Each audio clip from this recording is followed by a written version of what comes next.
Alors, chers amis, connectez-vous, connectez-vous. On va parler de ce qui se passe aujourd'hui à Ferké. Voilà, aujourd'hui, toute la direction du RHDP était à Ferké. Voilà, était à Ferké. Toute l'équipe du RHDP était à Ferké pour essayer de mettre les choses à leur place. Voilà, pour essayer de mettre les choses à leur place, comme nous l'avons dit dans peu de temps. Dans 15 mois, nous serons aux élections présidentielles en Côte d'Ivoire. Il y a des villes stratégiques où il fallait automatiquement chercher à mettre de l'ordre, essayer de mettre les choses à leur place et ramener les uns les autres à comprendre que, en tout cas, les choses sont verrouillées. Les choses sont verrouillées. La Côte d'Ivoire 2020, ce n'est pas un débat. Ce n'est pas un débat. Notre chef de l'État, le président Alassane Ouattara, a beaucoup investi, s'est battu pour faire de ce pays un grand pays en si peu d'années. En 9 ans, il a fait de la Côte d'Ivoire un grand pays. Un pays qui aujourd'hui occupe sa place, qui est aujourd'hui fréquenté partout dans le monde entier. Le monde entier aujourd'hui court en Côte d'Ivoire. Alors 2020, c'est vrai, c'est un grand défi. Mais je l'ai dit, je le répète, il n'y aura pas de match parce que nous n'avons pas d'opposition. Nous n'avons pas d'opposition. On n'a qu'un groupe de personnes toujours otages de leur colère, de haine, sans programme de société ni de projet de société. Alors, chers amis, vous allez écouter tout à l'heure le Premier ministre. On l'appelle généralement le lion. C'est un cadre important du RDR. Je vous l'avais dit qu'aujourd'hui, il a aujourd'hui à la tête du RHDP, voilà, après le président de la République, il devient la deuxième personnalité importante du RHDP. Il était aujourd'hui à Ferké. Allez démontrer que dans le Grand Nord, normalement, il ne doit pas avoir de débat. Voilà, c'est ce qu'il allait dire là-bas. Normalement, il ne doit pas avoir de débat. Aujourd'hui, on a vu qu'il n'y a pas de débat. Voilà, les choses ont été bouclées. Tout a été bouclé. Alors, donc, nous allons écouter d'abord. À cette cérémonie, on a eu la présence du président, de notre président comment on appelle ça, du Sénat, Aoussou Jano, cadre du PDCI-RDA qui était présent. Nous avons à cette conférence, à ce grand meeting, on a le ministre de la Défense, le tout-puissant ministre de la Défense. Depuis qu'il est là, les choses sont calmes, les choses bougent bien, il n'y a pas de bruit. Voilà, il essaie de toujours recadrer les choses. Depuis qu'il a pris la tête du ministère de la Défense, je vous le jure que la Côte d'Ivoire est devenue beaucoup plus tranquille. Voilà, les choses sont devenues beaucoup plus tranquilles parce qu'il ne joue pas avec le pouvoir. Alors, ce n'était pas prévu, mais je pense que c'est un meeting qui était très important. Il faut automatiquement réagir, il faut faire des analyses, il faut faire l'analyse du discours du Premier ministre. Voilà. Alors, il y avait le ministre de la Défense et il y avait le ministre des Affaires présidentielles, que je nomme ici Ibrahim Ouattara. Voilà, il y avait assez de personnalités et un cadre qui était très proche aussi de Diom Soro qui était là-bas, mon frère Alpha Yaya Traoré, Alpha Yaya Touré, oui, qui était aussi présent à cette cérémonie. Alors aujourd'hui, Ferké, les choses bougent maintenant à Ferké. Donc avant de commencer, je vais d'abord vous faire écouter Sidonie la Tigresse parce que elle est passée à la dernière minute du meeting.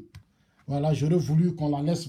J'aurais voulu qu'elle passe même avant que le Premier ministre n'intervienne, mais elle est passée à la dernière minute, mais ce n'est pas grave. Je pense que c'est des choses qui seront corrigées dans les jours à venir. Alors, on va écouter d'abord Sidonie la Tigresse avant de lancer...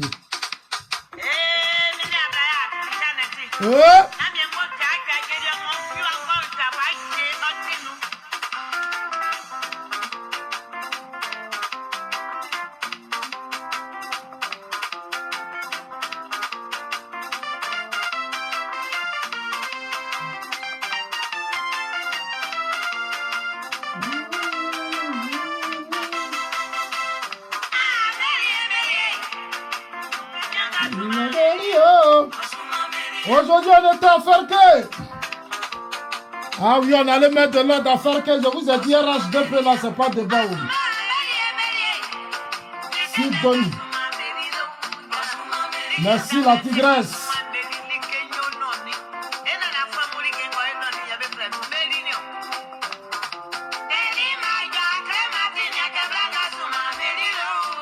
Oh, ma soeur Gouza, sois salué. En tout cas, je salue tous les Ivoiriens, les patriotes, tous ceux qui aiment la Côte d'Ivoire. Aimer la Côte d'Ivoire, c'est soutenir la politique de développement, de paix et de stabilité. C'est ça, aimer la Côte d'Ivoire.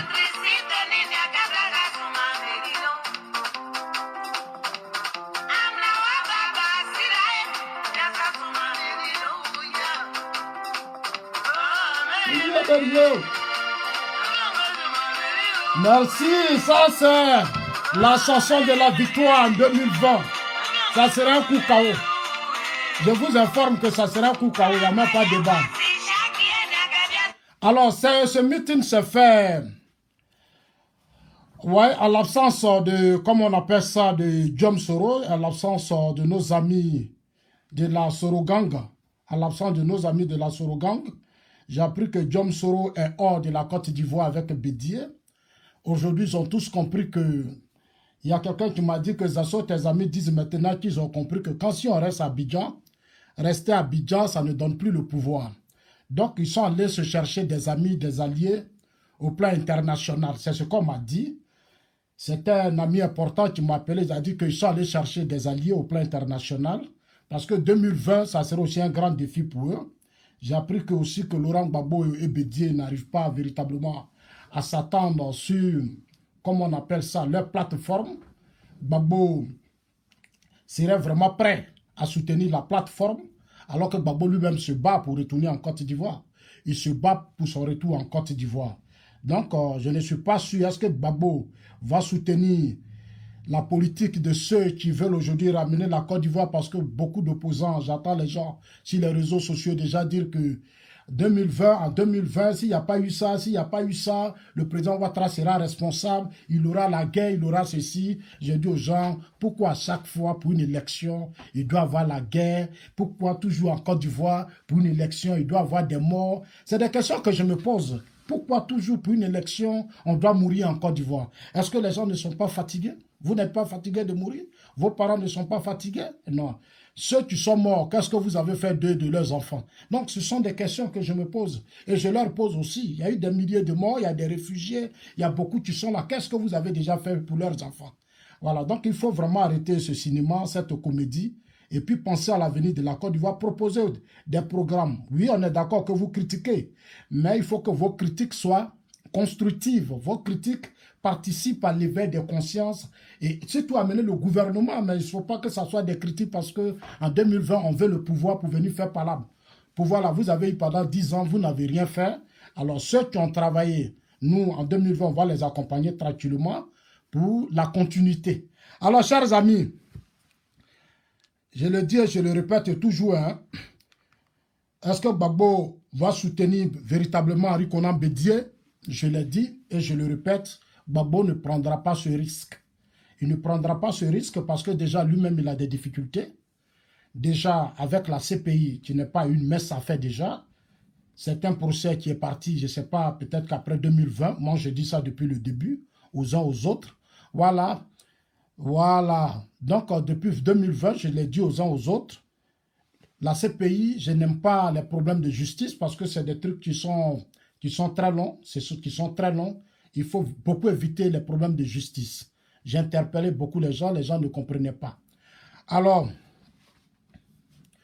donc, chers amis, on va écouter le président Zasso, la vidéo est floue. Non, c'est moi qui ai choisi ça comme ça.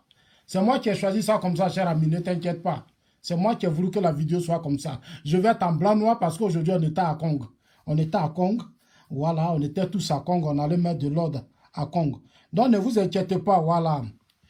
Si lui dit que 2020, le temps nous dira, non, mais, cher ami, avant même le discours, ce n'est plus une question de temps. 2020, c'est une question d'organisation. Vous avez passé assez de temps à vous amuser. Voilà, donc, il y a des choses sur lesquelles on ne doit pas faire de débat. Nous avons participé à organiser des élections. On a été au cœur des élections en Côte d'Ivoire. Donc, on sait comment organiser une élection. Voilà.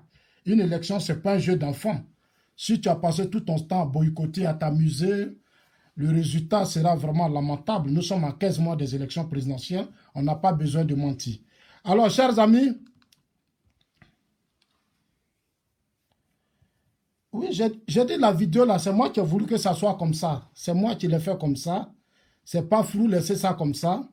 Voilà, on va écouter le Premier ministre Amadou Gon. On va écouter le Premier ministre Amadou Gon. Alors, rapidement, nous allons, avant d'accueillir son Excellence, Monsieur le Premier ministre, des motions ont été remises à son Excellence, Monsieur le Premier ministre, venant des régions du Denguélé, motion du Denguélé, motion des Savanes, motion du Woroba, motion du Zanzan, motion du Hambol, avec pour synthèse les remerciements, félicitations et soutien à son Excellence, Monsieur le Président de la République, Alassane Ouattara, que je demande d'applaudir encore une fois. Et maintenant, vous faites du bruit pour accueillir le lion, son Excellence Amadou Gon. Alors, je vous l'ai dit avant que son Excellence Amadou Gon Coulibaly ne prenne la parole, je vous l'ai déjà dit. Aujourd'hui, c'est l'aide des cadres qui ne doit personne. Dans ma première vidéo, j'ai eu le temps de vous expliquer. Aujourd'hui, chez les Blancs, ils se sont toujours arrangés pour mettre les hommes humbles, les hommes qui viennent des familles nobles, des hommes dont les parents ont travaillé à la tête de leurs États. Amadou Gon aujourd'hui fait partie de l'une des personnalités importantes en Côte d'Ivoire, dont le père a travaillé avec Félix Houphouët-Boigny, dont le fils a travaillé aussi avec le président Alassane Dramane Ouattara. Donc, c'est des personnalités qui ont une connaissance parfaite des affaires de l'État. Depuis des années, quand Laurent Gbagbo et l'UFPI étaient au pouvoir, c'est ce débat que j'avais toujours soulevé. Avant de diriger un pays, il faut d'abord avoir une connaissance parfaite des réseaux au plan international comme dans la sous-région, mais il faut avoir une connaissance parfaite des choses de l'État. Malheureusement, nous n'avons pas été écoutés. On a connu le résultat à moins de quelques années, 2 ans de pouvoir. On a été confronté aujourd'hui à une rébellion qu'on n'a même pas su mater. Au plan diplomatique, nous n'avons pas réagi, malgré les interpellations de la communauté internationale, malgré les interpellations de notre presse en Côte d'Ivoire. Tout le monde avait dit que la rébellion allait rentrer en Côte d'Ivoire, la rébellion allait venir. Bon, on n'a pas été écouté. Malheureusement, la rébellion a frappé la Côte d'Ivoire. 10 ans après, aujourd'hui, certains tentent de justifier l'échec du régime FPI sur les réseaux sociaux, mais nous sommes restés constants pour leur dire que c'est vrai, on peut être dans l'émotion, dans la passion, mais ce qu'il faut comprendre, c'est que la politique, ce n'est pas un jeu d'enfant. Quand on est au pouvoir d'État, c'est de gérer la vie d'une nation, d'un peuple. Voilà, si tu ne peux pas, ce n'est pas la peine de fatiguer les gens. Tu ne peux pas, ça n'a pas marché, vous asseyez, vous tirez les leçons, vous tirez les conséquences, et puis vous reprenez le combat. Voilà, vous l'avez laissé. Mais si on doit finir de perdre le pouvoir, venir s'asseoir sur les réseaux sociaux pour dire que non, c'est la communauté internationale, comme Soumbi le disait souvent dans ses chansons, voilà. Après, bon, à chaque fois, pour justifier les échecs, ils accusent la communauté internationale, mais malheureusement, eux tous, ils sont la même communauté internationale qu'ils ont accusée, ils sont tous chez le colon matin, midi, soir, ils sont chez le blanc, c'est là-bas ils vont dormir, c'est là-bas ils font tout. Donc nous, on ne connaît plus le sens de leur combat. Comme nous sommes de vrais révolutionnaires. Nous avons étudié ce que c'est que la révolution. Nous avons étudié la révolution asiatique, russe et autres, même française. Donc, nous connaissons un peu comment ces mouvements se sont passés. C'est pour ça qu'à chaque fois, Zasso a toujours l'habitude de dire, pour mener un combat, il faut que les conditions objectives et subjectives de la lutte soient remplies. Malheureusement, dans beaucoup de pays africains, ce n'est pas le cas. Aujourd'hui, nous avons au pouvoir une nouvelle équipe qui a compris, qui a travaillé avec Félix Houphouët-Boigny, qui a travaillé avec Bédier, qui a travaillé même avec Laurent Gbagbo. Aujourd'hui, tu connais, aujourd'hui, tu as compris qu'aujourd'hui, si on fait ça, on peut rendre le pays stable. Alors, chers amis, on va d'abord, avant le discours du Premier ministre, je vais vous faire écouter le discours du Golden Boy sur la paix et la sécurité. Les sûretés de l'État, c'est-à-dire de la stabilité du pays, nous serons intraitables. Nous ne laisserons impressionner par personne, par aucune organisation internationale. Si vous êtes un citoyen, vous respectez les lois, vous respectez les institutions, on vous respectera. Vous serez libre de vaquer à vos occupations. Mais qui que vous soyez, si vous êtes en lien avec des questions de déstabilisation, nous allons faire face. Avec la plus grande énergie, avec la plus grande fermeté. Et vraiment, on ne peut pas accepter qu'un pays comme le nôtre ayant connu ce péril, 3000 morts, des gens ont vécu pendant des mois cachés dans leur maison, ils ont tout perdu, qu'on permette à des gens de nous entraîner à nouveau dans ces nouveaux périls-là. On ne peut pas l'accepter, c'est notre responsabilité. Donc souvent, il y a de la fermeté. J'entends, oui, il y a du harcèlement. Non, je vous assure, par rapport à notre propre parcours, qui avons fait de l'opposition, nous sommes respectueux des libertés des uns et des autres. Celles qui n'ont rien à voir avec ces questions, nous les connaissons, nous les voyons, ils vaquent à leurs occupations. Mais nous suivons tous ceux qui ont un lien, qui soient membres d'un parti politique, quelle que soit leur responsabilité. Toutes les organisations pourront venir faire quelques déclarations que ce soit. Nous protégerons la stabilité de ce pays parce que c'est de là que va découler le développement de ce pays. Alors merci, moi je suis tout à fait d'accord avec ça, je suis tout à fait d'accord. C'est ça la responsabilité en politique, c'est ça quand on appelle, c'est ce que j'essaie toujours d'expliquer aux gens, c'est ça, être responsable, c'est ça diriger un pays. C'est la fermeté, c'est la rigueur et c'est ça, je suis d'accord parce que souvent dans mon pays, les gens ont tendance à faire comprendre que les gens, quand ils sont au pouvoir, on dirait qu'ils n'ont jamais fait l'opposition. Ici, le ministre de la Défense nous signale clairement qu'ils ont fait l'opposition, donc ils connaissent. Voilà, donc au niveau de tout ce qui est des questions de responsabilité, ce ne sera plus un jeu d'enfant. Alors, chers amis, pour ceux qui veulent faire la guerre, nous, on est fatigués de la guerre, donc 2020, ça ne sera pas un débat. Alors, écoutons ensemble le lion, le Premier ministre Amadou Gon.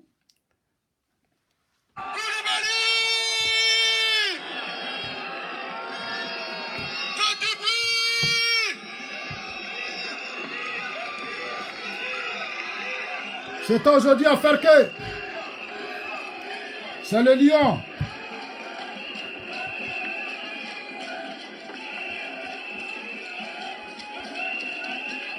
C'est l'intégralité du discours que je vous présente. Voilà.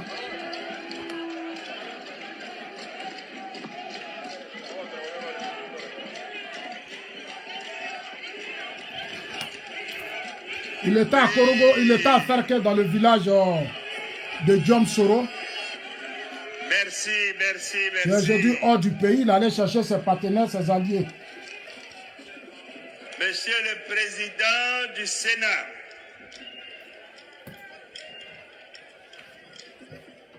Monsieur le représentant du vice-président de la République, Monsieur le ministre d'État, ministre de la Défense, Messieurs les ministres auprès du président de la République, Monsieur le ministre des Affaires présidentielles, président de la région du Tchologo, président du comité de pilotage de cette manifestation, mon cher aîné Ibrahim Ouattara.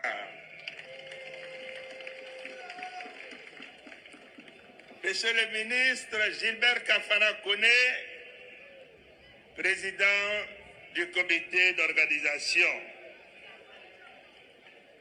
Mesdames et messieurs les membres du gouvernement, Mesdames et messieurs les membres du corps préfectoral, des districts des Savanes, du Denguélé, du Woroba et du Zanzan.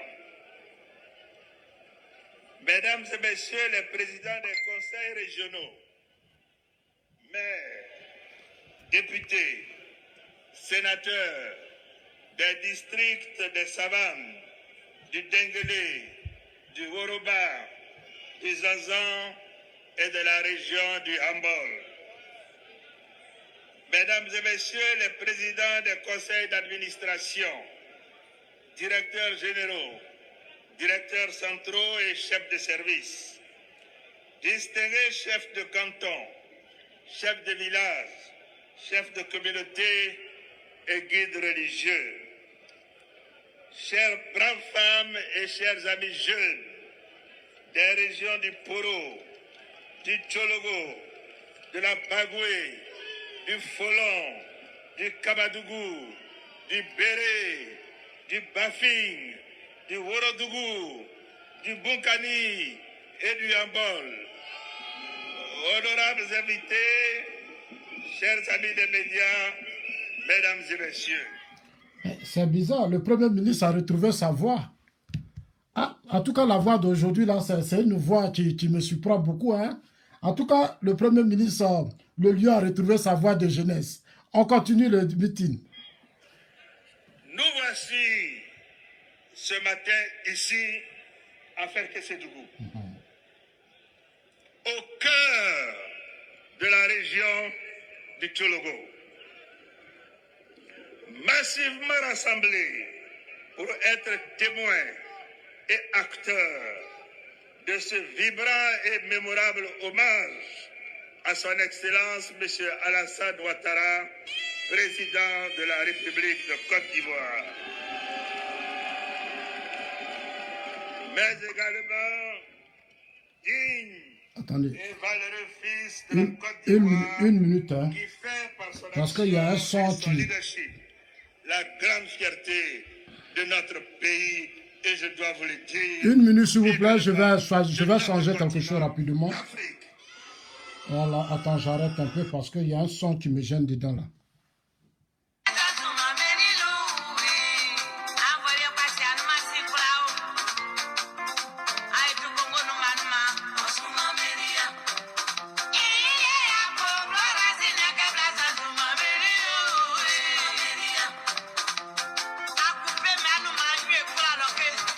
Merci la tigrane. On continue les gars. Qui est notre seul et unique leader. Oui, chers frères et sœurs, notre mobilisation de ce jour efface à jamais les quelques traces qu'auraient pu laisser ici les mensonges proférés par quelques opportunistes à la recherche d'assises politiques. Ouais. Alors, comme le Premier ministre l'a dit, le sens du meeting, c'est d'effacer les traces de quelques opportunistes politiques, certaines personnes qui cherchent à se faire des leaders, malgré les échecs dans le Nord qu'ils ont géré pendant des années, et qui veulent aujourd'hui, parce qu'ils ont eu de l'argent, devenir président de la République, et qui emmerdent le peuple. Donc, le Premier ministre allait mettre de l'ordre, il allait dire au monde entier, aux Ivoiriens, à tout le monde, que Korogo, c'est pour lui. Voilà. Donc, chers amis, on continue. C'est pourquoi, à l'entame de mon propos, je vais dire un grand merci à toutes les populations qui ont effectué le déplacement de Ferkessédougou pour dire non aux mensonges, pour dire non à la division, pour dire non à l'ingratitude, pour dire non à la haine. Oui, chers frères et sœurs, vous avez décidé, par votre mobilisation exceptionnelle, ici, à la place Alassane Ouattara, de Ferkessédougou, de dire oui à la fraternité, de dire oui au rassemblement, de dire oui à l'union, de dire oui à une Côte d'Ivoire en paix et au travail, oui à une Côte d'Ivoire résolument engagée sur la voie de l'émergence. Oui. Merci. Merci et bravo à vous les femmes. Merci à vous et bravo les jeunes. Oui. Merci et bravo à tous pour avoir choisi de rester de dignes et fiers fils et filles du Poro, du Tchologo, de la Bagoué, du Folon, du Kabadougou, du Béré, du Bafing, du Waradougou, du Bunkani, du Gotougou et du Yambol.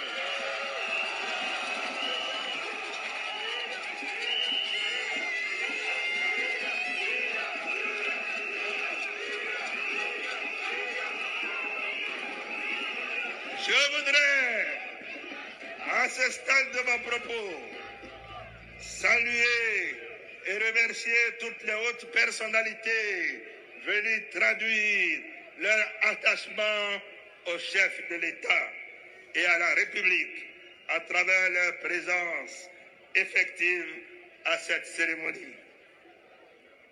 Je voudrais citer et le remercier le président du Sénat, Jano Aossou Wadio.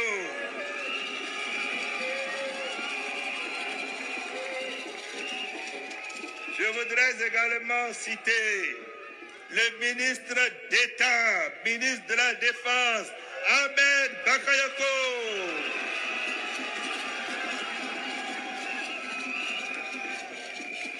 Je voudrais également saluer, mesdames et messieurs les ministres, et tous les frères et toutes les sœurs ici présents. Vous me permettrez de saluer nos doyens, Lamine Fadiga, Abdoulaye Kone et Yaya Dambélé. Chers frères et sœurs, notre choix de soutenir son Excellence M. Alassane Ouattara, président de la République de Côte d'Ivoire, au-delà des liens affectifs,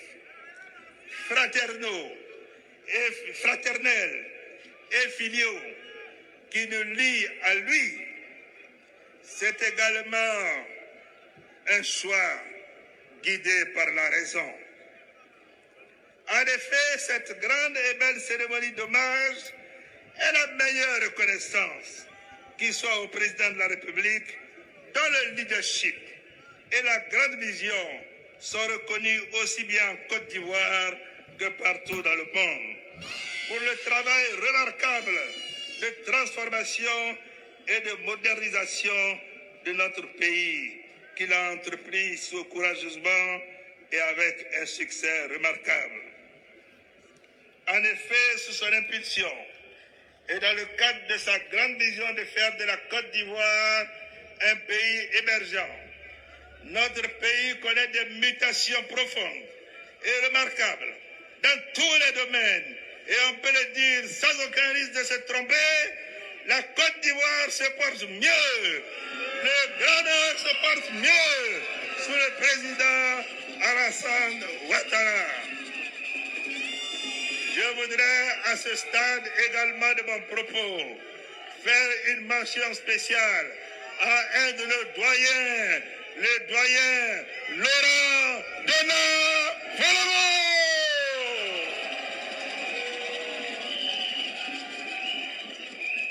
Chers frères et sœurs, toutes les régions du pays bénéficient de l'action de l'État, et ceci sans distinction. Le Grand Nord aussi, naturellement, a bénéficié et continuera de bénéficier des actions du gouvernement.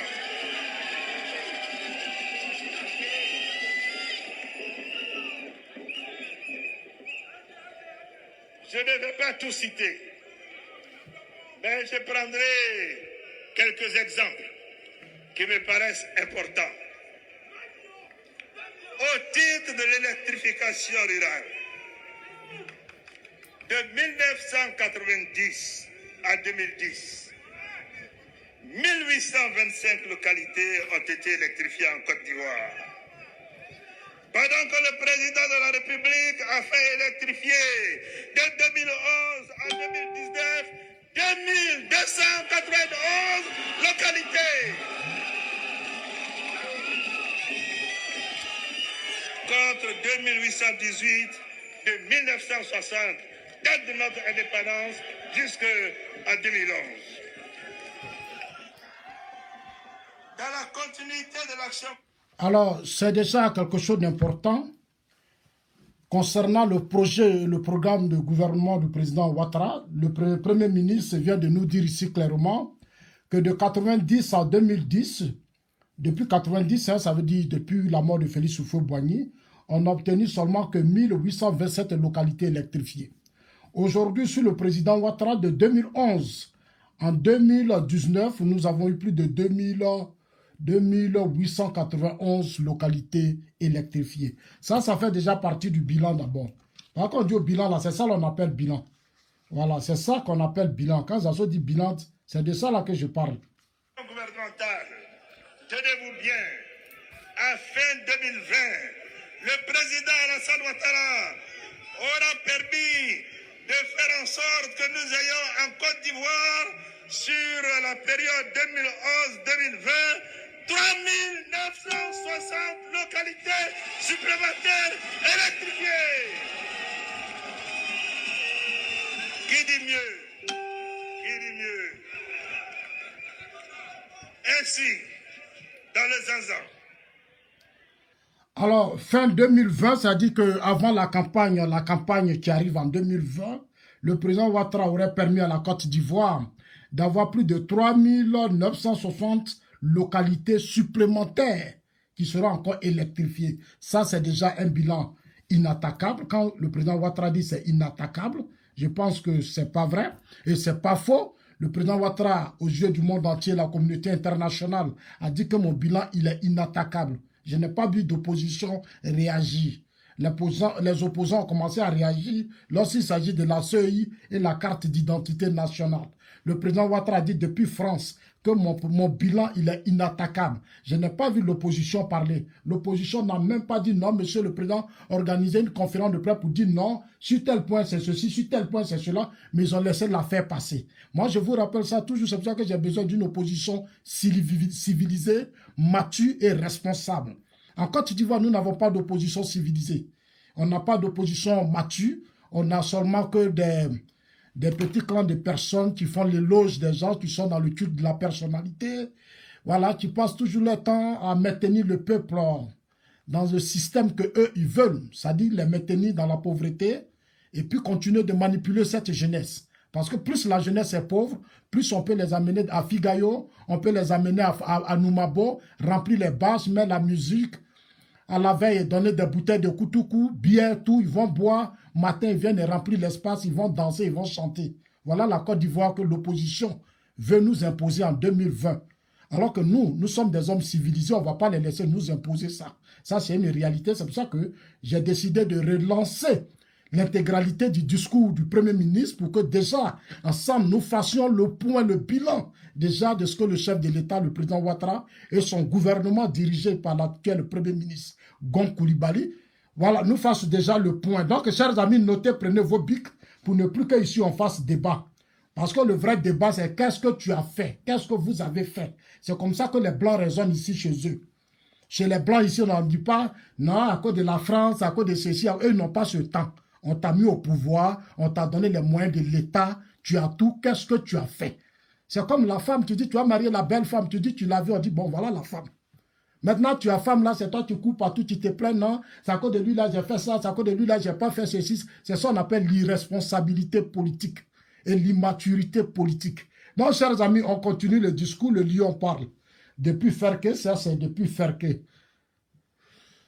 Oui, le Bunkani et le Gontougou sont passés respectivement de 21 et 141 localités électrifiées en 2011 à aujourd'hui 170 et 294 localités électrifiées.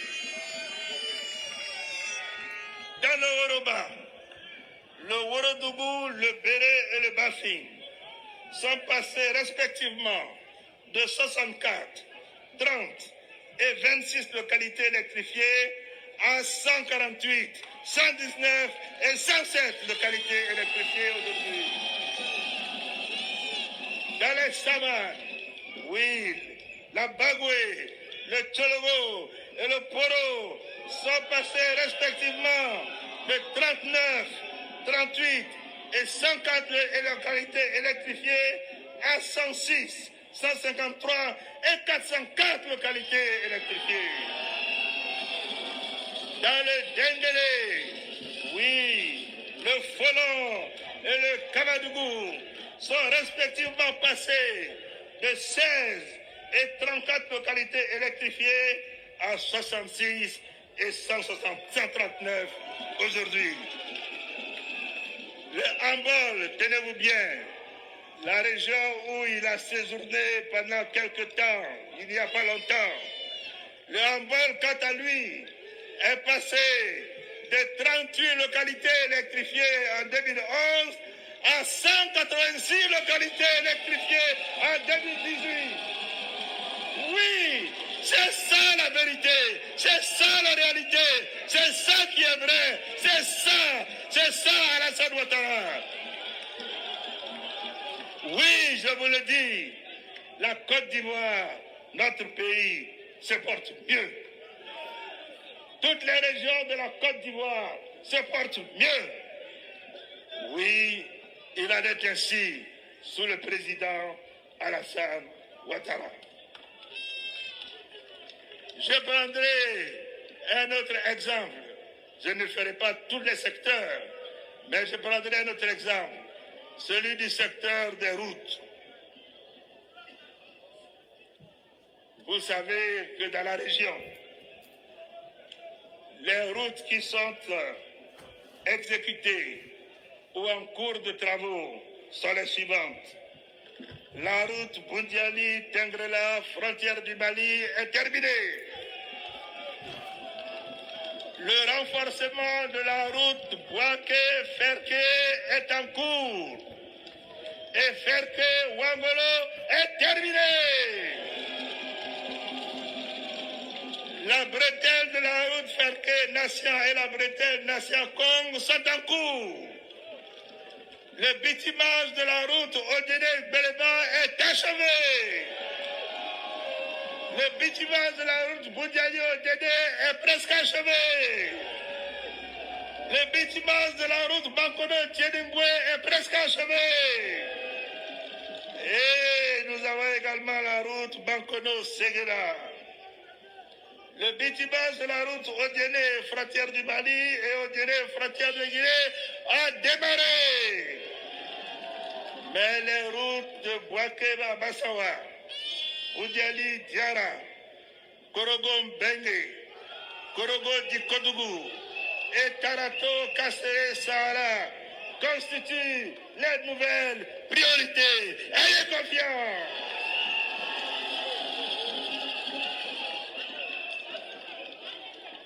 Au titre de l'amélioration des conditions de vie de nos parents paysans, nous constatons, grâce aux réformes mises en place par le président de la République, une amélioration continue des revenus des producteurs de coton. Notez. Alors, chers amis, je ne vous coupe pas encore, je fais juste encore un petit rappel.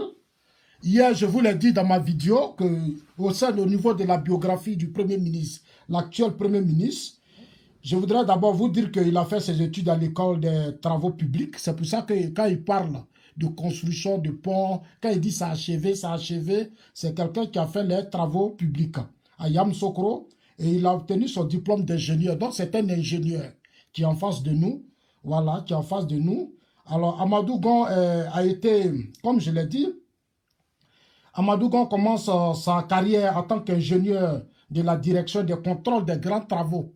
C'est-à-dire ingénieur, contrôle des grands travaux. Vous savez déjà ce que j'avais dit. C'est pour ça que quand on dit ce gouvernement travaille, les gens pensent qu'on ment. Mais c'est parce que les gens, ils ont une connaissance parfaite.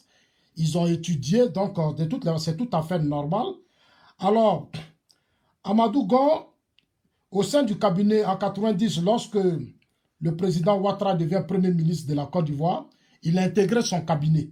Je vous rappelle ça parce que c'est important. C'est très très important pour les Africains que nous sommes. C'est ici chez les Blancs là que moi j'ai compris ça. C'est pour ça que quand je parle, je reviens toujours dessus. Voilà, pour amener les Africains à comprendre que le temps des émotions, la passion, c'est terminé. Aujourd'hui, c'est le temps de la compétence. Ce n'est pas le temps de celui qui veut, mais c'est celui qui peut faire. Est-ce que tu peux faire? Il ne faut pas dire non, moi je veux. Moi je veux. Oui, tu veux, on t'a donné. Qui peut faire? Donc, chers amis, les ponts, les routes que vous voyez, c'est... Donc, voilà, il intègre le cabinet et depuis ça, c'est Wikipédia qui le dit. Moi, je savais ça et privilégié pour le président actuel Ouattara. Au sein du cabinet, Amadou Gon était le conseiller technique du président et il était chargé des programmes d'ajustement sectoriel des entreprises publiques et des projets d'investissement public dont le gisement gazier de Fortros À la fin du gouvernement de Ouattara en 1995, il revient à la DCGT6 en tant que directeur adjoint. Alors, chers amis, ce sont ces détails qui sont, je sais, tellement importants. C'est-à-dire, si on fait aujourd'hui les routes et autres, ce n'est pas un hasard, c'est une réalité. C'est des gens qui ont une connaissance parfaite de la chose. Donc, je pense qu'on a encore l'Afrique, on doit continuer d'être fiers de nous. On a nos intellectuels, on a des cadres qui peuvent vraiment continuer le travail de Félix Houphouët-Boigny. Ce que les autres n'ont pas fait en 10 ans de pouvoir, c'est ce qui se fait actuellement en Côte d'Ivoire. Alors, on continue avec le discours du Premier ministre, le discours de la deuxième personnalité du RHDP, après le chef de l'État, le président Ouattara. Donc, on continue en étant à faire que pour le meeting de désintoxication. On appelle ça meeting de désintoxication. Parce que les parents étaient à un certain moment intoxiqués. Voilà, par la Sorogang. Moi, j'appelle ça la Sorogang. Des gens qui ont gouverné le Nord, à qui on a donné le Nord pendant 8 ans et qui n'ont rien fait. Aujourd'hui, qui se comportent comme une opposition. Normalement, dans les pays civilisés, ceux-là devaient être devant la justice, en train de nous dire ce qu'ils ont fait, en train de nous expliquer. Mais comme pour le moment, le pouvoir estime que la situation est peut-être encore fragile, donc je ne sais pas. Mais moi, je suis convaincu qu'un jour, la justice fera son travail pour que tous ceux qui ont tué dans ce pays, tous ceux qui ont été des criminels, qui ont commis des choses dans ce pays, qui ont gouverné, qui ont pillé, qui ont volé, je pense qu'ils nous rendront compte d'un moment à l'autre. Voilà. Donc, chers amis, on continue. Le Premier ministre qui parle. Ces revenus sont passés de 87 milliards de francs CFA pour la campagne 2016-2017 à 109 milliards de francs CFA pour la campagne 2017-2018 et à 122 milliards de francs CFA pour la campagne 2018-2019. Mais avec la fixation du prix exceptionnel décidé par le président de la République pour l'achat du coton graine à nos paysans, qui est de 300 francs CFA pour la campagne prochaine, c'est-à-dire un record jamais égalé, et avec l'augmentation des quantités, ce seront 151 milliards de francs CFA qui seront distribués aux producteurs de coton. Pour l'anacarde, je veux vous dire que nous avons eu des problèmes cette année, mais que des mesures vigoureuses sont prises pour éviter l'année prochaine la situation connue cette année suite à une spéculation inacceptable et à un retournement de conjoncture. Oui, et nous le réussirons grâce à des contrats d'État à État et grâce à la promotion de la transformation de l'anacarde sur notre sol, ce qui permettra de créer des milliers d'emplois pour vous, les jeunes. Oui, la Côte d'Ivoire se porte mieux. Toutes les régions de Côte d'Ivoire se portent mieux. Les femmes de Côte d'Ivoire se portent mieux. Les jeunes de Côte d'Ivoire se portent mieux. Aux femmes, je voudrais rappeler que grâce au FAFSI de la première dame Dominique Ouattara, des milliers de nos sœurs ont pu entreprendre des activités génératrices de revenus. À vous les jeunes, c'est à vous que je vais m'adresser maintenant. Ça, c'est le point culminant. Je voudrais vous dire... Alors, le Premier ministre va s'adresser à la jeunesse, ça c'est le point important. D'abord, le Premier ministre vient de reconnaître concernant la Narcan que, en tout cas, le gouvernement a eu des difficultés. Ça aussi, c'est ce qu'on appelle la responsabilité politique. Le Premier ministre reconnaît qu'à un certain moment donné, nous avons eu des difficultés sur lesquelles certains hommes de l'opposition vont surfer pour essayer de manipuler la population du Nord. Le gouvernement reconnaît que c'est vrai, nous avons connu des difficultés, Mais maintenant, nous avons pris des mesures rigoureuses pour trouver des solutions à ce problème. Et à partir de l'année prochaine, vous allez voir que le prix du cacao, avec des décisions prises par le gouvernement, et du coton, vous allez voir que maintenant le kilo sera à 300 francs. Des mesures ont été prises. C'est vraiment à saluer, c'est vraiment à saluer. Et j'aime quand on assume, il faut assumer. Oui, on a eu des problèmes, mais voilà ce que nous faisons. C'est ça, c'est ce que je demande à notre opposition. C'est ce que je demande aux Africains. Ça n'a pas marché, il faut reconnaître que ça n'a pas marché. Ce n'est pas une faiblesse de reconnaître qu'à un certain moment donné, on a gouverné ou on a posé des actions que ça n'a pas... Il faut reconnaître ton tort. Même dans nos vies quotidiennes, il faut qu'on apprenne à reconnaître que ça, ce n'était pas bon, ça n'a pas marché. Reconnaître, ça nous rend grand et ça nous fait avancer. Chers amis, ça nous fait avancer et ça nous permet surtout de corriger nos faiblesses, nos lacunes. Apprenons à corriger nos faiblesses et nos lacunes. Ne nous asseyons pas sur nos lacunes, nos faiblesses avec notre orgueil. Ça ne nous amène nulle part. L'orgueil nous détruit. L'orgueil, regardez aujourd'hui l'opposition ivoirienne. Ils sont restés dans l'orgueil. Ils sont décapités. Ils se sont même décapités entre eux. Ils font croire aux yeux du monde entier que non, c'est le gouvernement ou c'est le président Ouattara qui les divise. Non, ce n'est pas le président Ouattara qui vous divise. Non, non, non. Ça veut dire que vous-même, vous n'étiez même pas préparé à gouverner la Côte d'Ivoire. Une opposition, des gens qui ont gouverné le pays pendant 10 ans. Mais quand vous perdez le pouvoir, la première des choses, c'est de savoir vous relever d'abord. Reconnaître à chacun de vous que vous avez tous fait des erreurs. Parce que c'est votre pouvoir, c'est vous qui l'avez gouverné. C'est vous qui avez pris tous les décrets. C'est vous qui avez prêté serment. C'est vous qui avez eu nos vies en main. Donc si ça n'a pas marché, automatiquement vous vous asseyez devant le peuple et vous dites au peuple, on a échoué, ça n'a pas marché. Alors on reprend le combat à zéro. Alors chers amis, c'est bon souvent de faire la politique en Afrique et puis venir vivre en Europe. Ça aide beaucoup aussi, ça aide beaucoup. Donc, on va continuer. Le Premier ministre, voilà, on continue. Que sur instruction du président de la République, vous verrez bientôt des progrès ont certes été réalisés depuis 2011. Mais dans le cadre du programme social du gouvernement, sur la période 2019-2020, il nous a fixé un objectif à nous, le gouvernement, et nous allons y travailler d'arrache-pied, de créer 500 000 opportunités de stage d'emploi, de financement de projets et de formation qualifiante sur tout le territoire national. À cet effet, dès le 1er août prochain, nous allons procéder à l'ouverture officielle de 45 guichets emploi dans les 13 communes du district d'Abidjan et les communes chefs-lieux de région, ainsi qu'une nouvelle plateforme de recensement et d'inscription des demandeurs d'emploi.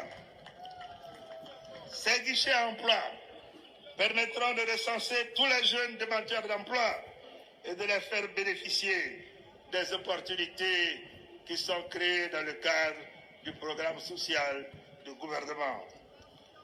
Jeunes du Grand Nord, à la recherche d'emploi, vous êtes tous invités à partir du 1er août à vous rendre dans les chefs-lieux de région. Oui, à la mairie de Korogo, à la mairie de Ferté, à la mairie de Dabatala, à la mairie de Bouna, à la mairie de Bondoukou, à la mairie d'Odiéné, à la mairie de... Alors, chers amis, ce point, il est très important, le programme social dont a parlé le Premier ministre. Et moi, je voudrais saluer ça quand j'ai entendu le Premier ministre dire ça, la création de 500 000 projets de stage à la jeunesse ivoirienne. Moi, je pense que c'est déjà quelque chose de très grand. C'est grand et c'est révolutionnaire. On n'a jamais vu ça dans notre pays. C'est quelque chose de grand que je voudrais que les gens comprennent. Aujourd'hui, quand vous voyez ici dans les pays occidentaux, dans les pays développés, ce sont les communes, c'est dans les communes que la plupart ont créé les emplois. Et c'est ce système-là qu'aujourd'hui, le gouvernement veut appliquer dans peu de temps. Dans peu de temps. Parce que les gens pensent que le travail, il se trouve seulement qu'à Abidjan. Il se trouve seulement que non. Dans chaque commune, c'est-à-dire dans chaque ville, dans des communes, il doit avoir des systèmes d'intégration de la jeunesse. Il faut créer des structures pour intégrer les jeunesses, former la jeunesse, permettre à la jeunesse d'avoir des stages. Tu es dans la ville, c'est la ville qui doit créer les conditions. Donc le gouvernement doit travailler avec les maires pour mettre en place des systèmes qui vont permettre à la jeunesse de s'intégrer dans chaque commune. Au lieu de se lever pour aller à chaque fois à Abidjan, tout le monde prend bagage pour aller à Abidjan, puis Abidjan est saturé. Voilà. Le gouvernement veut maintenant décentraliser les choses, créer des structures qui vont créer des guichets d'emploi dans chaque commune. Et moi, je pense que c'est une révolution, c'est quelque chose de grand, et ça va vraiment aider la jeunesse ivoirienne. Et c'est à saluer. De toutes les façons, moi aussi, bientôt, je vais prendre mes bagages, je vais aller à Abidjan, pour déjà aller m'asseoir dans la commune de Gagnoa, pour déjà profiter aussi de ce projet. C'est un excellent projet qui va permettre à la jeunesse d'être préoccupée. Il faut préoccuper la jeunesse, il faut mettre la jeunesse face à ses réalités, il faut mettre la jeunesse face au travail. Ça permet à la jeunesse de ne pas être toujours otage des hommes politiques, des slogans politiques, des injures politiques, la haine, la traîne. Il faut qu'un jeune occupé là, on ne le manipule pas. Parce que le matin, quand il se réveille, il doit aller travailler. À la fin du mois, il va payer sa maison, il va payer l'électricité, il va payer l'eau, il va s'occuper de sa femme, de ses enfants. En vacances, il va cotiser un peu, et puis il va aller passer ses vacances, soit aux États-Unis, en France, ou à Korogo, ou à Bouaké. Un jeune comme ça, là, quand on dit la guerre, il ne fait plus la guerre, non? Le gouvernement est en train de mettre en place une excellente politique, et comme on appelle ça, une politique excellente, que moi, en tout cas, j'approuve. C'est pour ça que j'ai repris carrément le discours, parce qu'il y a des éléments qui sont des choses très importantes que le Premier ministre a soulevé à Ferke.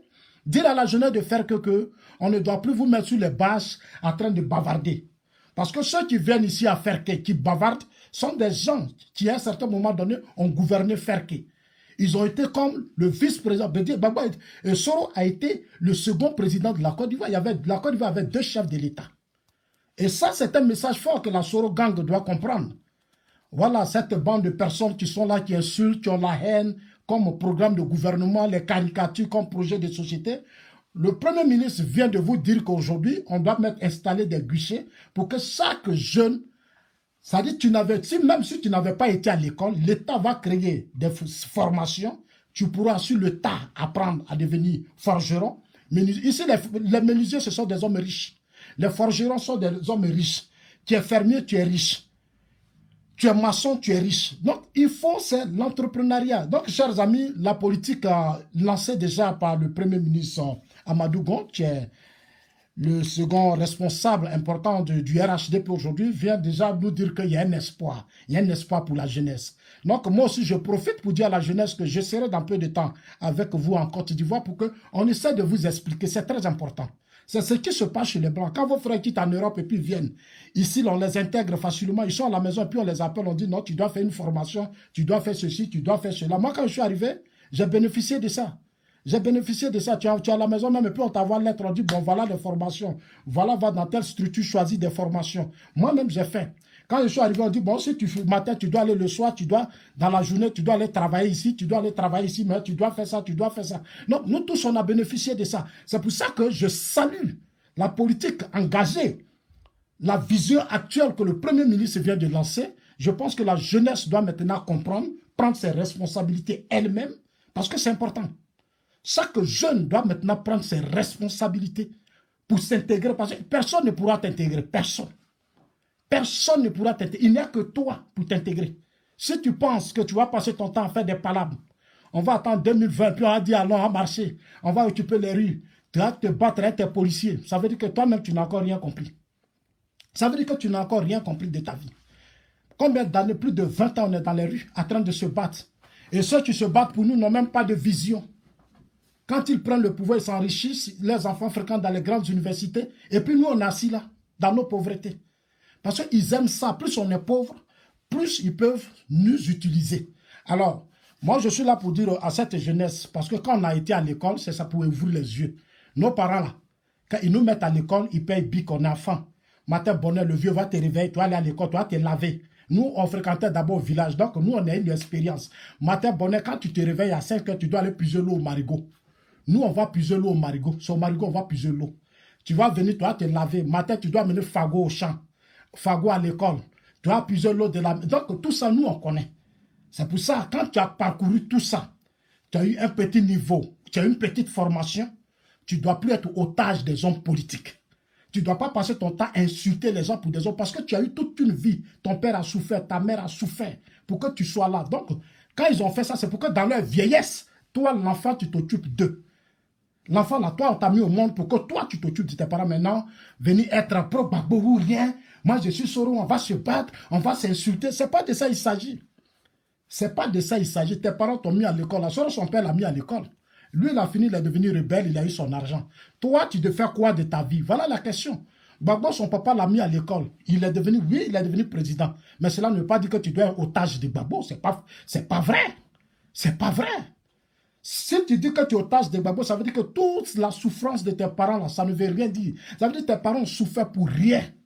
Ça veut dire que tes parents ont souffert pour rien. Ton père ne peut pas souffrir, ta mère ne peut pas souffrir. Matin, bonheur, payer ton école. Nous, là, nos parents, là, matin, là, c'est manioc qu'on vendait, cacao. Et puis, on nous mettait à l'école. Parce que c'était au village. Il y a d'autres qui ont eu la chance, leurs parents étaient des fonctionnaires en ville, mais nous, là, c'est au village. Tu es au collège, à chaque vacances, tu dois aller au champ. Tu dois faire café, cacao. À la rentrée, on va vendre pour payer ton école. Tout ça, Zazo ne peut pas finir ça. Et puis, il va venir s'asseoir sur les réseaux sociaux. Et puis, il va dire, je suis Gbagbo ou rien. Si Gbagbo n'est pas président, la Côte d'Ivoire va brûler. Si Soro n'est pas président, la Côte d'Ivoire va brûler. Moi, je trouve que... Chers amis, c'est de l'idiotie. Moi, je ne peux jamais accepter ça. Je ne peux jamais accepter ça. Mon père m'a mis à l'école et puis je vais venir me battre pour que Soro soit président. Et moi-même, pourquoi il ne devient pas président? Moi-même, je ne deviens pas président. Pourquoi? Non, moi-même, je ne deviens pas président. Pourquoi? Non. Et beaucoup de jeunes, même ont noyé leur propre vie dans cette bêtise. Aujourd'hui, vous allez dans les pays anglophones. Le Ghana que moi j'ai fait. Le Nigeria, certains pays anglophones que je connais. Les anglophones ont changé carrément de mentalité. Ils ne sont pas comme les pays, la jeunesse des pays francophones. Dans les pays francophones, la jeunesse est beaucoup dans l'émotion, dans la passion, dans le culte de la personnalité. On se bat trop pour les hommes politiques. On est prêt à mourir pour les hommes politiques, mais on n'est pas prêt à mourir pour nos propres parents. Le père qui t'a mis à l'école, il faut mourir pour lui, il faut travailler, il faut t'intégrer. Il faut que dans la société, tu aies ta place pour que tu t'occupes du père. Voilà la vraie politique que le Premier ministre Amadou Gon est en train de nous expliquer. C'est ce qu'il est en train de nous expliquer. Il y aura des guichets d'emploi. Dans 45 guichets d'emploi, on va d'abord commencer par Abidjan. C'est un test pour désengorger Abidjan. Parce que Abidjan est saturé de la jeunesse. La crise a fait que tout le monde est venu à Abidjan. Chacun croit que Abidjan se trouve de le bonheur. Donc, on va tout décentraliser sur toute l'étendue du territoire national. Un jeune ne pourra plus s'asseoir à la maison. Matin, tu te réveilles, on t'envoie un courrier. On dit, voilà des centres, venez vous inscrire, vous allez faire votre formation. L'État va investir l'argent, vous serez préoccupés pour que demain, vous construisez vous-même vos vies, vous vous occupez, pour ne pas que vous soyez toujours jaloux. Parce qu'aujourd'hui, la jeunesse ivoirienne, elle est tellement jaloux. Pourquoi? Parce que les gens, beaucoup ont échoué. Ça dit, l'ignorance en fait qu'on a passé toute notre vie à être otage des hommes politiques. Donc, on est jaloux. On croit que c'est par la politique qu'on va devenir quelqu'un. Tous les jeunes aujourd'hui, là, chacun se bat. Si lui est devenu président, on va obtenir ça. Non, c'est pas comme ça. On n'a pas besoin que quelqu'un vienne président et puis tu deviennes quelqu'un. La Côte d'Ivoire, c'est pour toi. Donc, nous devons faire de sorte que tous ceux qui viennent au pouvoir créent des projets pour permettre à la jeunesse de s'intégrer, c'est tout, d'avoir des emplois, de grands financements et s'en sortir. Voilà véritablement la vraie politique. On ne vient pas pour s'entretuer pour des gens. Donc, merci encore au programme social là, dont a parlé le Premier ministre Amadou Gon. Je pense que c'est très excellent. C'est de ça qu'on a besoin en Afrique. C'est pour ça que je dis souvent qu'on me dit, est-ce que lui là peut être président, lui là peut pas être président? Non, c'est le blanc là peut être président. C'est ton background qu'on regarde, ton passé, le passé de tes parents. Qu'est-ce que tes parents ont construit? Qu'est-ce qu'ils ont laissé? Est-ce que tes parents ont participé à détruire le pays? Est-ce que tes parents ont fait ceci? Quel a été... C'est tout ça le blanc regarde. Même pour être maire, député, on ne prend pas n'importe qui. C'est en Afrique là, parce qu'on a fait la guerre, on a soutenu des gens, tu as pris les armes, on dit non, tu es député. On dit tu es maire, alors que tu ne sais même pas ce que c'est que la mairie. La mairie, c'est le management, c'est une commune, tu es en charge de la vie. De tous ceux qui sont dans la commune, tu dois faire de sorte que chaque matin, les gens du travail, tu dois t'arranger pour que les gens mangent l'électricité, il y ait des routes, les enfants se soignent, les enfants soient dans de bonnes conditions. Donc, le maire doit avoir une équipe. Le maire, c'est un manager. Le maire doit s'asseoir pour faire entrer des investisseurs, des hommes d'affaires, faire de sorte que la commune soit une grande commune. On n'a pas besoin d'attendre le chef de l'État. Chez nous, on n'a pas besoin de... C'est le maire qui réfléchit pour changer vos conditions de vie. C'est comme ça que la ville devient... Le maire est le premier éducateur, c'est-à-dire c'est lui qui chers amis, bon, on continue. Je pense que beaucoup me comprennent. Parce que c'est la nouvelle politique que nous avons maintenant engagée. Il faut dire les choses. De Bunjali, à la mairie de Touba, à la mairie de Ségara, à la mairie de Makodo et à celle de Minidia, pour vous faire recenser, pour bénéficier de ces opportunités.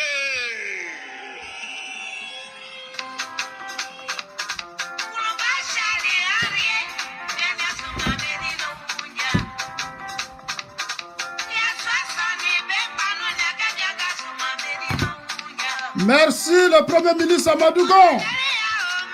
J'adhère à ça, j'aime ça, c'est ça. C'est ça qu'on appelle un gouvernement. C'est ça qu'on appelle un gouvernement.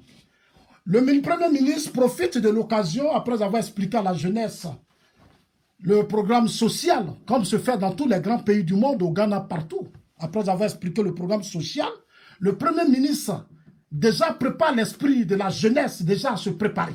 Parce que dans peu de temps, chacun va aller dans sa commune pour qu'on sache ce que chacun doit faire. C'est-à-dire, on doit maintenant apprendre à faire quelque chose. Il n'y a plus à faire de dire, moi je suis comme ça, moi je suis... Non, non, non, chacun va aller faire sa petite formation.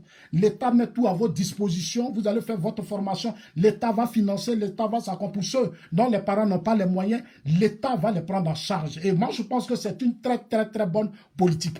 Alors, de là où vous êtes, dans vos villages, partout, organisez-vous déjà dans vos têtes. Dites-vous qu'il s'agit de votre avenir, il s'agit de votre vie, il s'agit de la vie de vos parents, il s'agit de la vie de vos enfants.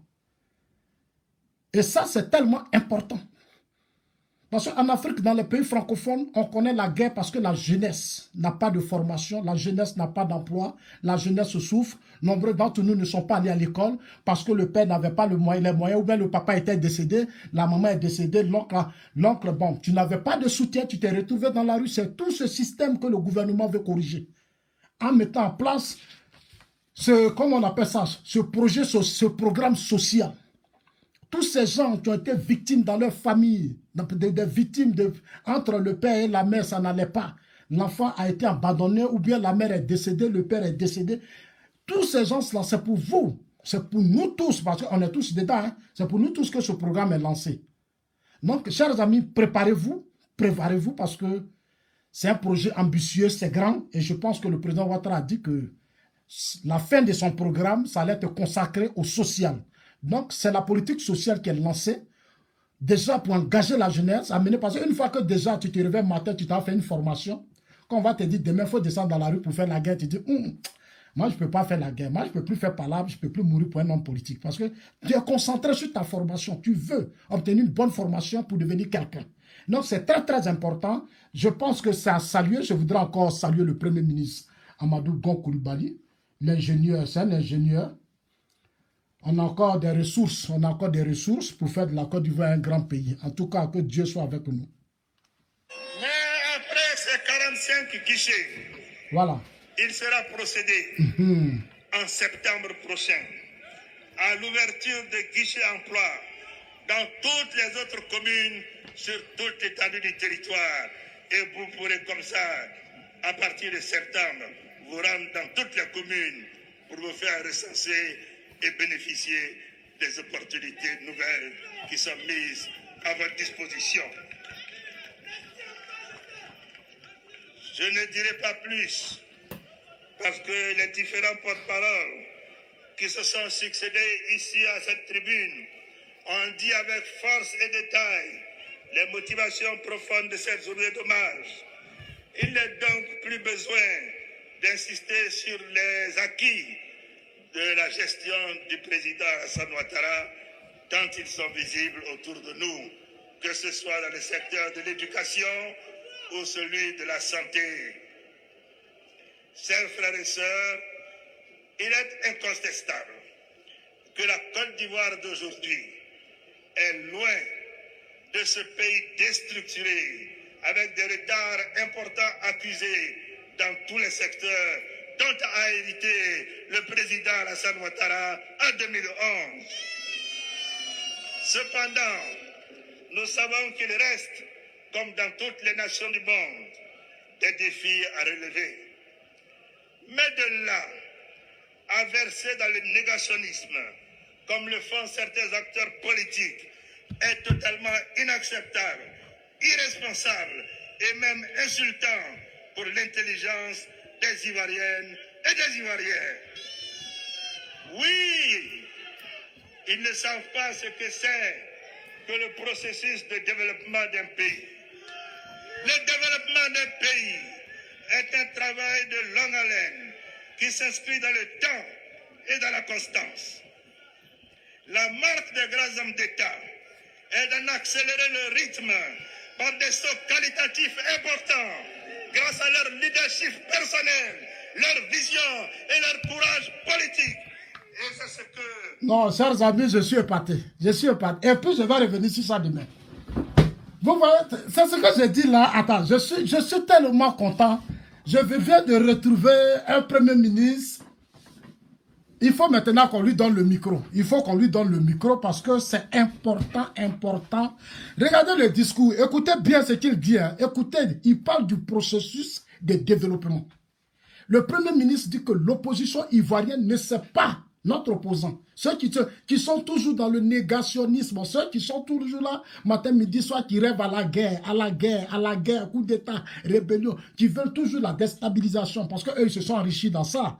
Ils ont profité de tout désordre pour être riches, pour tenir leur vie. Donc nous, on doit les encourager, on doit les soutenir pour que la guerre soit là, pour que eux, leur richesse soit toujours protégée.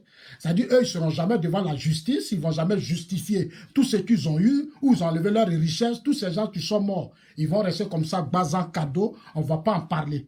Donc, eux, ils ont besoin de nous pour les appuyer en 2020 pour faire la guerre. Ils ont besoin de nous pour les accompagner, aller casser les élections, on va se battre, le sang va verser, et puis eux, ils vont venir former leur gouvernement, ils vont s'asseoir, ils vont devenir riches. Maintenant, nous, c'est-à-dire les Ivoiriens de la diaspora, les Ivoiriens en Côte d'Ivoire, qui ont des projets, qui veulent les réaliser, qui veulent faire des fermes, qui veulent créer leurs propres entreprises, ont besoin de financement. On ne leur donne pas ce financement. Ils ne peuvent pas obtenir ce financement parce que tous ces milliards retomberont toujours dans les mains de ces gens qui ont toujours des pensées négatives pour la Côte d'Ivoire. Parce que eux, là, c'est la guerre. Ils vont devenir riches et puis nous, ils vont nous prendre pour des imbéciles. Voilà. Ils vont nous prendre pour des imbéciles. Ils ne peuvent pas accompagner. Même les Ivoiriens de la diaspora n'ont pas de soutien financier pour réaliser leurs rêves. Ce n'est pas normal alors que notre pays est riche. Les Ivoiriens, les Ghanéens de la diaspora sont soutenus. Ils ont une politique qui fait qu'aujourd'hui, même les Ghanéens, ils arrivent beaucoup. Moi, j'étais au Ghana. J'ai réussi à échanger avec le ministre des Affaires étrangères du Ghana au temps de feu à Tamis. Il m'expliquait. Les Ghanéens de la diaspora ne sont pas forcément obligés pour travailler pour les Blancs. Non. Non, c'est comme les Nigériens. Non, parce qu'il y a un système politique dans leur pays. C'est pour ça que la stabilité dans un pays est importante. Plus il y a la stabilité, plus nous tous on profite, même s'il n'y a pas de stabilité. Il n'y a qu'un petit clan qui profite, donc nous devenons tous coupables. On ne peut pas seulement accuser la communauté internationale. Nous-mêmes, nous sommes coupables. Nous sommes coupables parce que notre mentalité pose problème, chers amis. Alors, on va continuer. Le Premier ministre dit, je vais encore rebusser cette petite partie du discours du Premier ministre, parce que c'est très fort, c'est fort. On reprend. Nous sommes succédés ici à cette tribune. On dit avec force et détail les motivations profondes de cette journée d'hommage. Il n'est donc plus besoin d'insister sur les acquis de la gestion du président Alassane Ouattara, tant ils sont visibles autour de nous, que ce soit dans le secteur de l'éducation ou celui de la santé. Chers frères et sœurs, il est incontestable que la Côte d'Ivoire d'aujourd'hui est loin de ce pays déstructuré, avec des retards importants accusés dans tous les secteurs, dont a hérité le président Alassane Ouattara en 2011. Cependant, nous savons qu'il reste, comme dans toutes les nations du monde, des défis à relever. Très bien.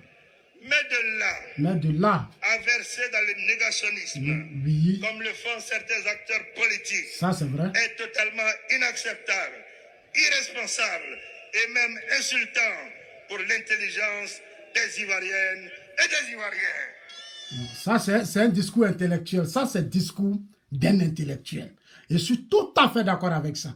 C'est le discours d'un intellectuel. C'est pour ça que j'ai dit que le RHDP, ils sont prêts. Ils sont prêts. Et puis chaque jour que Dieu fait, ses personnalités essaient beaucoup de s'améliorer. Et moi, ça me fait beaucoup plaisir. Les gens essaient beaucoup de s'améliorer. C'est déjà une force. On va continuer. Là où l'opposition s'écroule le matin, midi, soir. Ils sont dans des plateformes. Ils n'arrivent même pas à se ressaisir. On ne sait même pas qui est jusqu'à présent le leader de la plateforme. Ils ne s'attendent même pas sur l'essentiel. Qui va être leur leader? Qui va? Il n'y en a pas. Donc, chers amis, on continue. Voilà, ceux qui veulent partager, partagez parce que c'est important. Hein? Vous le partagez pour tout le monde. Hein? Voilà, parce que c'est vrai, on a beau rire, on a beau danser, mais il faut maintenant qu'on raisonne maintenant comme des intellectuels. C'est important. Oui, ils ne savent pas ce que c'est que le processus de développement d'un pays. Claire. Le développement d'un pays est un travail de longue haleine qui s'inscrit dans le temps et dans la constance. Voilà. La marque des grands hommes d'État est d'en accélérer le rythme par des sauts qualitatifs importants grâce à leur leadership personnel, leur vision et leur courage politique. Et c'est ce que fait le président Alassane Ouattara. Oh non. En tout cas, le lion est réveillé. Bravo Lyon, bravo. Bravo le lion, bravo. Le discours est propre. Le processus de développement. Le processus de développement a été expliqué par le lion. C'est propre, très propre.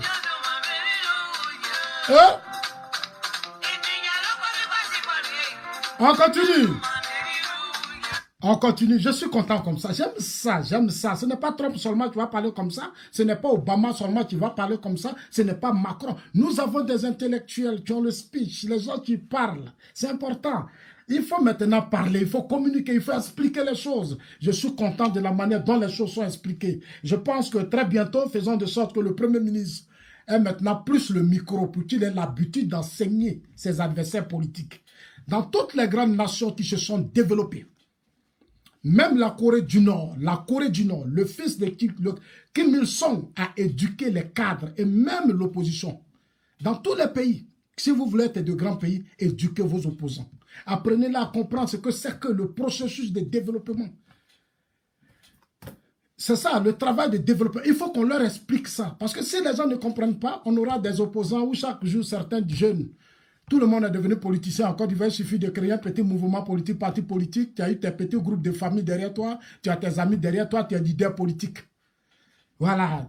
Tu prends ton village, tes parents, alors que tu ne sais même pas de quoi il s'agit. Mais toi, les prends une fois que tu as rempli une petite salle, tu es homme politique. Maintenant, quand on te demande là, le travail, c'est-à-dire le processus de développement, le développement même, c'est quoi? Ils ne connaissent même pas.